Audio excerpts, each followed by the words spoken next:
Steelers did get lucky. I know that they had some injuries, but then coming out of halftime, the CBS sideline reporter Evan Washburn said he talked to Coach Tomlin, saying that if it were a regular season game, Diontae Johnson and TJ Watt would be back on the field. I was a little bit surprised all of the starters played for as long as they did, but we were right about two things, Ike.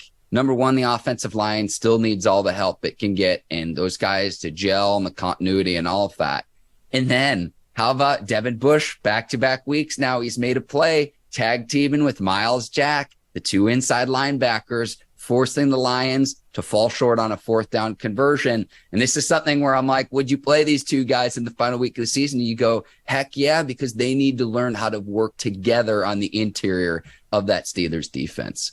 I mean, Coach T just said it best in his press conference post-game. He was like, and they asked him, why you played your starter for so long? He was like, how the hell a boxer gonna box if he don't spar? So, that's for us. You get immune, the camaraderie. I mean, he just went that way, and that was a perfect answer, and that's what it is with football. And when he said that, the light switch just went on for me, like, dang, you got to spar to become a good boxer. There's no way you just going to go on the main event that night and do pad work and heavy bag work and say, man, I'm about to win this fight. You have to spar. You have to build up your body. You got to build up your conditioning. You got to build up the hits. You got to build up your chin. You got to build up everything you need to build up to absorb those hits. So when it do come to that main event, your body already used to it. Same way with the football. Football, man, you gotta build that banging. You gotta build your cardio. You can be as good of a shape as you want to be, but there's nothing that's gonna put you in football shape other than playing football. That's why he left Najee and them starters in for so long. They gotta build up to it. That's why they played a whole first half. So yeah, Coach T just be hitting it on the head every time somebody asks him a question. He always got a punchline and a comeback for it.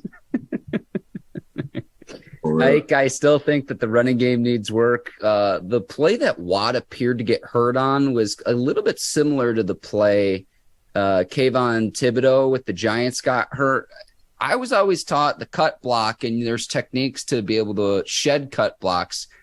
It's a legal play. You've got to read your keys, though, and I'm certainly happy Watt's not hurt, but that appeared to be kind of how Watt got hurt. Do you have any experience with that? And I would love to get your perspective on that just as a former player. Well, I used to hate when receivers hate when they tried to cut me. Hate it. Dennis Northcutt used to try to cut when he used to try to block.